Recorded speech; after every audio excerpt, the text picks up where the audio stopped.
Hey everybody, and welcome back to Civics Review. Today we're going to be talking about colonial concerns. Why did the colonists not want to be part of the British Empire? How did that relationship break down? That's what we're going to get started with today, so let's get to it. And the objectives of this video are going to be how English policies and responses to colonial concerns led to the writing of the Declaration of Independence.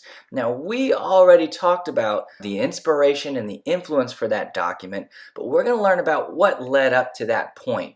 And so we need to know taxation without representation, the Stamp Act, the Townshend Revenue Act, the Tea Act, the Quartering Act, the Proclamation Line, and the Intolerable Acts. And before the American Revolution, where we had a big dance competition with the British soldiers and the colony soldiers for our own independence so that we could become our own country before Washington crossed the Delaware Freeway, we have to go back in time before the lightning struck the bell tower and look at the 13 original colonies and how we sort of established ourselves here as far back as the first settlement of Jamestown. Now remember, the first settlers who came to the New World looking for gold and adventure from the King James Charter, these guys got off the boat into a giant wilderness of basically nothing. So these settlers had to kind of make do and find a way to survive out here in the middle of nowhere. And as society grows and as we begin to develop, more and more colonists are arriving from the UK and other parts of Europe, and we're building and we're developing this quote-unquote new world. And the colonists begin to develop their own identity. Now, where is the king? Where is the British crown? The king was really looking for gold. We were looking to strike it rich, just like Spain and Portugal did in South America. The original Jamestown settlers actually brought with them ways of discovering gold test kits and chemicals and digging tools. So when we found out that, hey, there is no gold here, we had to kind of change our plans. And the king did as well. He soon lost interest in the colonies and kind of said, well, they can kind of do whatever they want to do over there. And the king literally did not care what we did. And this is the identity that the 13 colonies created for themselves. This idea of self-government is, hey, the king's not really helping us out here. We can kind of learn how to do things on our own. We're going to learn how to deal with our problems. We're going to learn how to create our own laws because the king is not really going to be one to help us out over here. He's too busy all the way across the sea. And so we became very self-reliant, very independent from an early age. And as we grew and developed, we became very used to this concept. And with each new generation of colonists, this idea of self-government became more normalized. So what changed? Where did we go wrong? How did we get used to governing ourselves to all of a sudden we want to break away from the British Empire? And the answer to that question is war. The British Empire goes to war with France over the territories in the colonies. We called it the French and the Indian War. If you look here at the map, you can see the blue territory is owned by France. The red territory here is owned by the British Empire. And while we won, it was a victory. It was a very costly victory. It left the British crown very deep in debt. And one way they thought of to pay off these debts was to charge the colonists.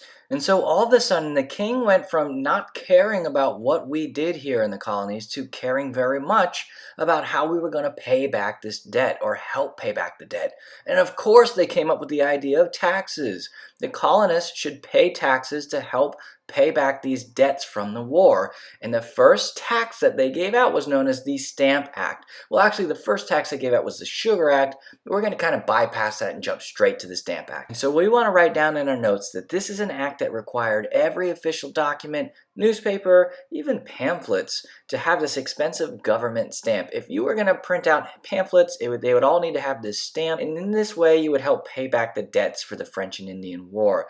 This left the colonists very angered because they felt left out. They felt like they were on the outside looking in. Nobody really asked them, do you want these taxes? Do you want to help pay off the war in this way? And so they protested. They protested for change. Not only did they protest for change, but they took tax collectors and they feathered them. They tar and feathered them. And so the British Crown said, well, we're going to cancel that. We'll cancel the Stamp Act. And the colonists were very happy. But this did not solve the issue of the remaining debt for the French and Indian War. So the British Crown came up with a new plan. The Townshend Revenue Act of 1767, in our notes we're going to write down, it placed a new tax on paper, paint, glass, lead, and tea. All of these were goods that the colonists could not make for themselves inside the colonies. They had to import them from another country, probably the UK. This was a rather clever plan from the UK government because in the Stamp Act, colonists simply boycotted anything that needed a stamp. They would boycott the newspapers, they would boycott pamphlets and letters, but with the Townshend Revenue Act, if the colonists wanted to boycott these goods like tea, paper, glass, they simply just couldn't buy them from anywhere else in the colonies because the colonies could not produce these things. The colonists found this even more infuriating because they had been outsmarted by the UK government, but they protested nonetheless.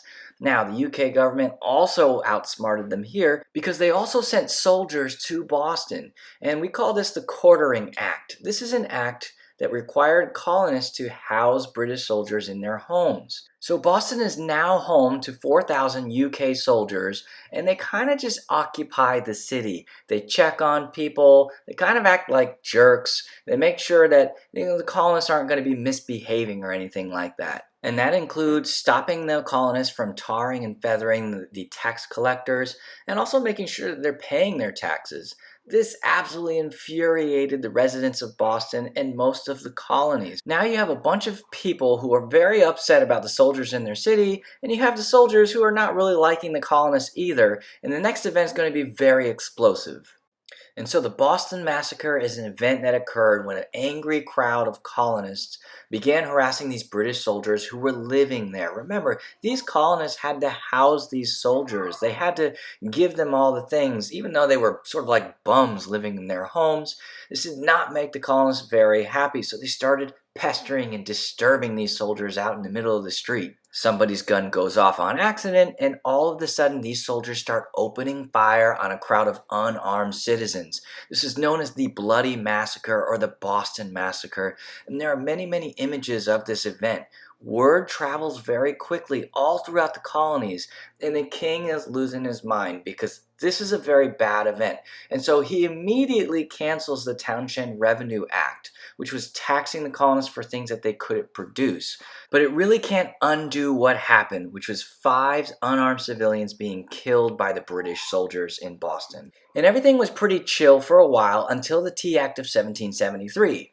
This was yet another tax on tea again, this time to help a British tea company known as the East India Company. And the colonists really didn't feel responsible for helping this company get back on its feet again. They were very, very upset, and so they went to Boston Harbor, dressed up as Native Americans, and dumped the tea in the water. And I love the fact that they didn't steal the tea, they just chucked it into the water because they didn't care. This is a very significant moment in pre-American history where the colonists sort of unite. They throw out this tea. It's very symbolic. They're throwing out the UK and saying, we don't want you here taxing us and causing problems for us. Everything was fine before you guys got involved. And then comes the punishment. This was known as the Intolerable Acts. King George III loses his stuff and gets very upset with the colonists, and he drops the hammer on them. He closes down Boston Harbor and demands that this tea be paid back. He shuts down their government. He says that they can appoint government officials in Massachusetts and that their legislature can't create new laws. The colonists view these acts as intolerable, or they can't stand them. And this really is a turning point in a lot of loyalists who are still loyal to the UK crown turning their backs on them and saying, we want to become our own country. So let's review these important concepts. And the first one that is very important to us is taxation without representation. Remember, taxes are okay, but you can't leave people outside of the group.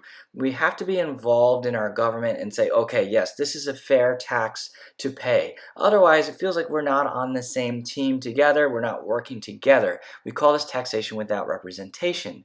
The other concept is individual rights.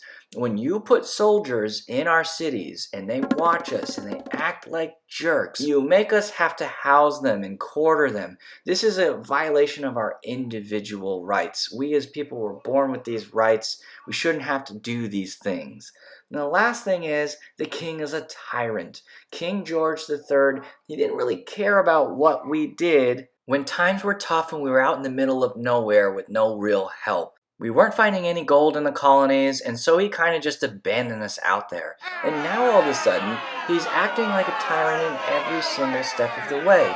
Taxes here, he's not listening to our complaints or protests. He's sending soldiers to enforce his law and will, and we don't like that. He's taking away our individual rights. He's not doing what the government should be doing. Remember, we studied the social contract with John Locke. He's not holding up his end of the bargain, and so this is a turning point. This is the colonial concerns that lead to the Declaration of Independence. Okay guys, that's it for now. Thanks so much for sticking to the end of my video. I hope you enjoyed it. I hope you learned something. We'll make more videos soon.